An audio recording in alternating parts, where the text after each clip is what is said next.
Pak? Iya Pak, alhamdulillah tekanan bola matanya baik. Ini obatnya untuk 1 bulan. 1 bulan depan nanti kita ketemu lagi ya Pak ya. Sambung, digunakan ya Pak ya?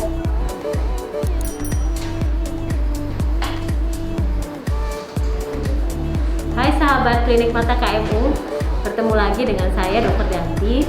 Saya adalah salah satu dokter yang bekerja di klinik mata KMU. Namun saya lebih berada di bagian subbagian glaukoma. Mungkin sahabat KMU sudah pernah mendengar apa itu glaukoma. Untuk lebih detailnya sahabat KMU bisa melihat di channel YouTube klinik mata KMU. Tetapi akan saya terangkan sedikit mengenai apa itu glaukoma. Glaukoma adalah kumpulan dari penyakit, intinya yang menyebabkan kerusakan di optik disk. Akan tetapi yang bisa kita kontrol pada glaukoma adalah tekanan intraokular. Pada hari ini saya akan menceritakan tentang apa saja yang dilakukan di klinik mata KMU pada pasien-pasien glaukoma. Ya, pertama mengenai glaukoma itu sendiri ya, bahwa glaukoma itu adalah salah satu penyakit yang bersifat progresivitasnya itu hanya bisa dicegah dengan kontrol rutin.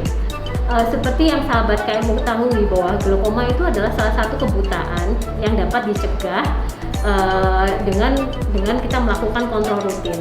Dan salah satu hal yang bisa kita lakukan pengendalian pada glaukoma adalah tekanan intraokular. Nanti akan saya jelaskan lebih detail bagaimana cara kami mengukur tekanan intraokular pada pasien-pasien glaukoma maupun pasien non glaukoma. Nah, saat pasien datang, pasien akan diperiksa mengenai tajam penglihatan. Saya tidak akan menjelaskan detail mengenai itu. Kemudian kami akan mengukur tekanan intraokular. Ya, tekanan intraokular ini dapat diukur dengan beberapa macam alat. Kemudian setelah itu kami akan melakukan pemeriksaan dengan menggunakan slit lamp. Ini yang dinamakan slit lamp, yang seperti tadi teman sahabat KMU lihat. Nah, untuk pemeriksaan detail dari glaukoma, karena glaukoma adalah penyakitnya ada di optik disk, maka kami harus melihat secara detail di optik disk, yaitu dengan menggunakan beberapa lensa. Lensa yang sering kami gunakan adalah lensa 78. Ini adalah untuk melihat secara detail gambaran dari optik disk. Apakah terjadi progresivitas, ataukah terjadi gambaran kerusakan dari namanya glaukoma optik neuropati dari glaukoma, untuk melihat detailnya dengan menggunakan lensa ini. Kemudian pemeriksaan juga glaukoma itu sendiri kan terdiri dari glaukoma sudut terbuka dan tertutup. Untuk mengetahuinya, kita juga melakukan pemeriksaan dengan menggunakan lensa. Namanya lensa gonioskopi. Yang kita gunakan di sini adalah lensa gonioskopi for mirror. Atau kepentingannya untuk mengetahui glaukoma itu sudut terbuka atau tertutup. Kepentingannya adalah untuk mengetahui tata laksana yang dibutuhkan. Apakah satu pasien jika pasien sudut tertutup, mungkin tata laksana laser tertentu lebih dibutuhkan ketimbang glaukoma sudut terbuka. Seperti yang tadi saya jelaskan bahwa pada glaukoma salah satu hal yang bisa kita kontrol hanya tekanan intraokular. Tekanan intraokular pada pasien-pasien glaukoma memiliki target tersendiri, tergantung dari progresivitas penyakit glaukoma itu, usia, kemudian kondisi advance atau tidaknya glaukoma pada pasien tersebut. Tekanan intraokular dapat kita ukur melalui beberapa metode. Bisa kita ukur melalui pemeriksaan Sjödds tonometer, kemudian bisa kita ukur melalui aplanasi tonometer, atau dengan menggunakan alat ini. Ini dinamakan non-kontak tonometer. Pasien seperti pada pemeriksaan tadi slit lamp, pasien meletakkan dagu di sebelah sini dan dahi di sebelah situ, kemudian tekanan akan jadi seperti dihembuskan angin di kornea mata pasien, kemudian akan terekam tekanan intraokularnya berapa. Dan tekanan intraokular pada pasien-pasien glaukoma ini yang harus benar-benar diperhatikan ya. Jadi pada pasien glaukoma yang seperti saya tadi sebutkan bahwa ada target tekanan intraokular tertentu yang harus dicapai. Baik kita mencapainya dengan memberikan terapi medikamentosa berupa obat tetes, obat minum, ataupun dengan menambahkan menggunakan laser atau dengan operatif ya, tindakan operatif glaukoma. Ya, seperti yang tadi saya jelaskan bahwa kami memiliki beberapa pemeriksaan. Pemeriksaan ini adalah untuk mengetahui progresivitas dari glaukoma. nanti teman-teman untuk lebih detail mengenai glaukoma itu sendiri sudah pernah saya jelaskan di channel YouTube Klinik Mata KMU ya, yang di sini. Nah, untuk mengetahui apakah seseorang pasien glaukoma itu terkontrol atau tidak, kita harus mengetahui dari progresivitasnya. Progresivitas glaukoma, selain kita mengevaluasi optik disc atau diskus optikus itu sendiri dengan menggunakan lensa yang tadi saya jelaskan, ada salah satu pemeriksaan yang bisa kita lakukan, yaitu pemeriksaan lapang pandang. Pemeriksaan lapang pandang kita menggunakan alat yang namanya Humphrey Field Analyzer, yang kebetulan kami miliki ini adalah ZEISS Humphrey Field Analyzer 3. Nah, pada pemeriksaan lapang pandang, pasien ruangan akan gelap, jadi ruangan akan dimatikan, kemudian posisi pasien akan berada di dagu di sebelah sini dan dahi menempel di sini. Kalau pasien memiliki kelainan refraksinya itu akan ditaruh lensanya di sini. Yang lebih penting, apakah gunanya pemeriksaan Humphrey ini? Humphrey ini adalah pemeriksaan untuk menilai lapang pandang. Seperti teman-teman ketahui bahwa glaukoma itu adalah penyakit yang dengan tekanan bola mata yang tidak terkontrol sehingga menyebabkan kerusakan lapang pandang perifer. Ya, dengan menggunakan alat Humphrey ini kita akan mengetahui derajat kerusakan lapang pandang itu tersendiri. Ya, jadi antara satu pasien dan pasien lain dari glaukoma akan derajat keparahannya akan berbeda. Misal satu pasien tekanannya bisa sudah baik ya, misalnya 15 tekanan intraokular. Akan tetapi setelah dilakukan pemeriksaan lapang pandang, didapatkan pemeriksaan lapang pandangnya itu sudah banyak kerusakan di perifer. Nah, artinya pasien tersebut mungkin membutuhkan penurunan tekanan intraokular yang lebih lagi. Karena apa? Tujuan terapi dari glaukoma adalah bukan lagi mengembalikan fungsi penglihatan, akan tetapi menyelamatkan sisa penglihatan. Jadi tujuan kita adalah tidak terjadi kerusakan lebih lanjut dari optik disc. Makanya diperlukan pemeriksaan progresivitas lapang pandang yang dilakukan pemeriksaan Humphrey ini secara berkala.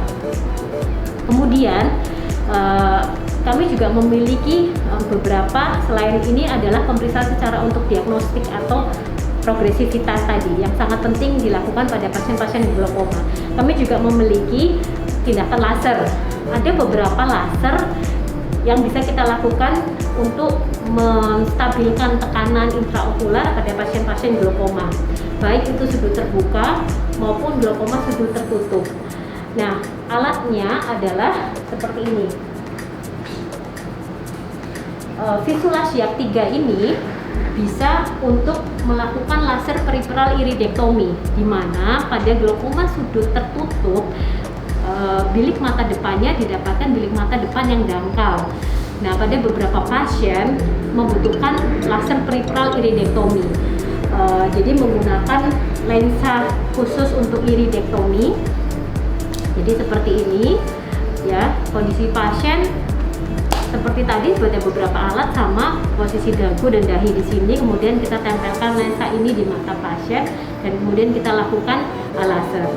Selain pada kondisi glaukoma, pada namanya dinamakan angle closure. Jadi belum terjadi glaukoma, akan tetapi sudut bilik matanya sudah didapatkan dangkal. Yang tadi seperti yang sebelumnya saya jelaskan, ada pemeriksaan gonioskopi untuk mengetahui sudut. Nah, itu tadi kita lanjutkan. Bila pasien itu sudutnya sempit ya, beresiko untuk terjadinya glaukoma lebih lanjut. Maka sebelum terjadi glaukoma dapat kita lakukan laser terlebih dahulu untuk membuka sudut perifernya. Nah, itulah kegunaan lensa gonioskopi tadi untuk mengetahui membagi pasien glaukoma menjadi sudut terbuka atau sudut tertutup karena penanganannya akan berbeda. Setelah itu kami juga memiliki beberapa laser ya, terutama laser-laser yang dilakukan untuk mesin ini. Biasanya saya melakukan laser pada mesin ini yaitu pada pasien-pasien post trabekulektomi atau pasien glaukoma yang membutuhkan operasi trabekulektomi. Jadi saya akan melakukan laser ini adalah namanya laser suturolysis. Jadi kita pada pasien glaukoma yang advance atau di mana membutuhkan penurunan tekanan intraokular sampai mencapai target tekanan, namun dengan obat-obatan maupun laser saja tidak mencukupi, maka pasien tersebut harus dilakukan operasi. Operasi glaukoma, jadi kita ada jahitan istilahnya. Bahasa awam yang selalu saya terangkan ke pasien adalah kita seperti membuat selokan baru karena selokan lama ini sudah tersumbat. Nah, pada selokan itu kita mengkaitkan ada jahitan. Nah, laser suturolysis adalah dengan menggunakan lensa khusus ini, kita menggunakan mesin ini, kita putuskan benang gitu. Jadi putuskannya benang karena itu letaknya di dalam, kita tidak mungkin membuka lagi operasi kita, jadi kita menggunakan lensa khusus ini suturolysis, dan menggunakan mesin ini kita melakukan tindakan bisa untuk mengontrol tekanan intraokular pada pasien-pasien pasca trabekulektomi. Nah, saya kira demikian untuk pasien glaukoma yang datang ke klinik mata KMU mendapatkan pemeriksaan apa saja yang akan dilakukan.